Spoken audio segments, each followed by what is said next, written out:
you so much. You're welcome. One more other question I have. Like on Shabbos, if like I live in Florida and it's really hot, and sometimes if you walk to shul, you're all sweaty when you come home. Would you be able to not shower? I know you can shower, but you have to be different parts. So I'm not sure how to do that if that's the case. No, we don't shower on Shabbos. Period. So some say it's maybe for a cold water, but we're trying to stay away from all of these things as far as possible, because it's only a matter of time when a person starts showering with the warm water. Okay, so but partially, person can wash his hands, face, and the feet. So those like why hands, face, and feet, because that's what most of the people commonly wash. As feet, of course, we don't wash feet every day. For example, unless you take shower. But in older days, they would wash, because many people were walking barefoot, so they would wash their feet. So technically, yeah. So just I guess walk a little slower and do not sweat so much. Yes. All right. Thank you so much. You're welcome. I understand what you're saying. Thank you. Yes. Yeah. And our great sages say, so women complain it's hot in the summer, so I'm going to leave half of the clothing in a closet because it's hot. But our sages say if she would think about it, and say for men also must be modest, right? So if you imagine that every drop of sweat, whatever sweat, like under the clothes we have, like you would imagine that for every drop of the sweat, you're going to get paid one diamond, same size. So would it bother you so much that it's hot, or you would be very happy? So and our sages explain that's what the modesty is. That's what we have to look the modesty. Like of course we're doing because HaShem said so. But on a side note, there is a special bank account like in Shemoneh when every drop of sweat, right, because of the modesty, is going to deposit as a little diamond for that. You understand? So when you look at the things with the right perspective, it's not hot. It's not hot.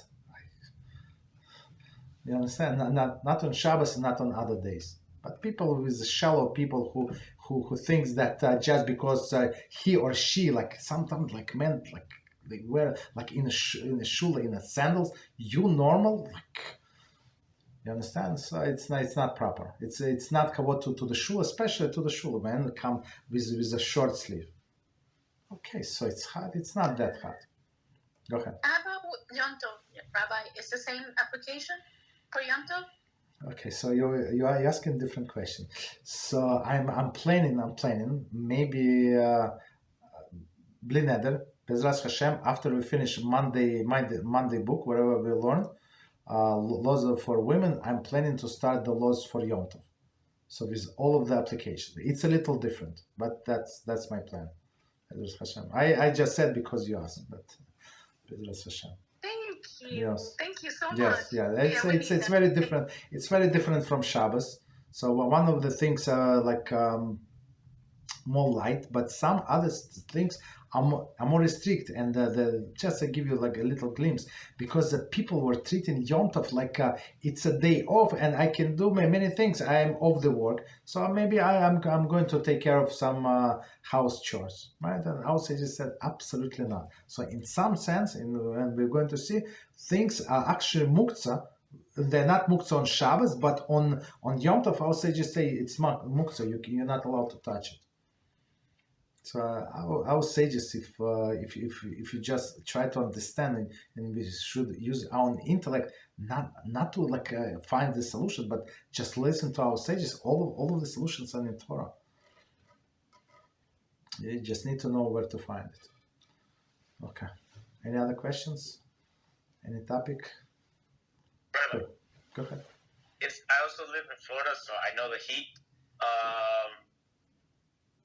When I go over to someone's house for Shabbos, is it proper just to take an extra pair of clothes because, like, just to maintain cleanliness? No, okay, but you, if there is no Eruv, I see what you're saying. You're not allowed to wear clothing. You're not allowed to carry. If you would bring to their house, let's say it's your friend, close friend, right? And you leave the clothing over there, right? Before Shabbos, you went on, you brought the Thursday night, and then you go to the friend and you change. There is no problem then. You can leave your clothing and then you pick up after Shabbos, but you're not allowed to carry on Shabbos. You understand? Unless there's the neighbor. there's exactly. Yeah, there's the neighbor. Okay, so yes, then you will be allowed, yes. Because even with the Eruv, you're not allowed to carry anything you want. No, it's only for the Shabbos needs. Whatever you need for Shabbos, you're allowed to carry, right? So you need a book to read, so you can take 5 books. And if it's somebody is allowed to carry, so there is no minimum amount, no maximum amounts. For example, you have a baby, little baby, you need to take diapers. So you're not obligated to count. Look, it's only 2 hours. I need maybe 3 or 4. No, you can take the whole pack. You can take 20. You understand? So when it is allowed. Same with clothing. You can take 3 shorts, just in case you're going to need 3 shorts. Okay, that's yeah. When there is Eruv, no problem. Of course, verify it's Orthodox verified Eruv, and otherwise it's sounds like I'm talking the Eruv where I live. So you know who is who. You understand? Because the greatest of the great who ever lived in our city, the Moshe Feinstein Zatzal, he said he saw all of these things that all of these.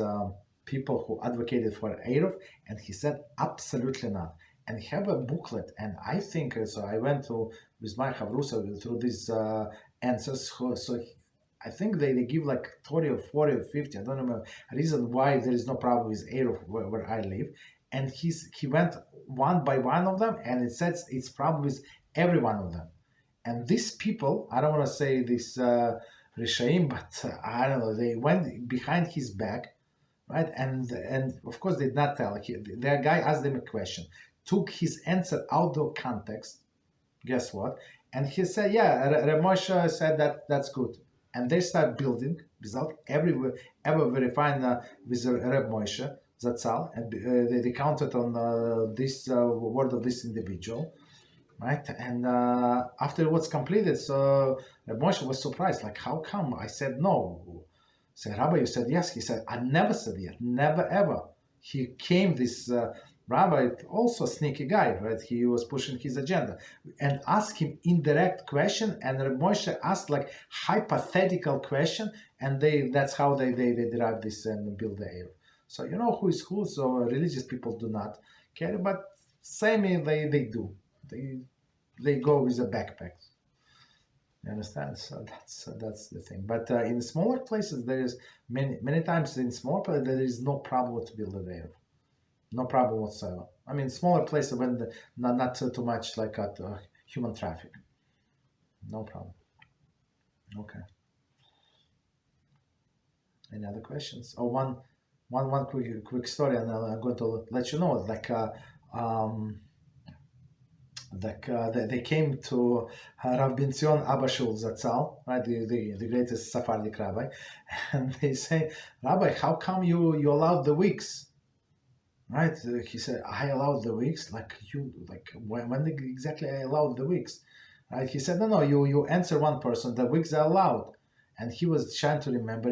He said, no, that's not how it went. So this guy came, the sneaky person, right? So he came and asked, are you allowed to say the Shema when in front of your wife when she's wearing a wig? Let's say kosher wig, let's say, right?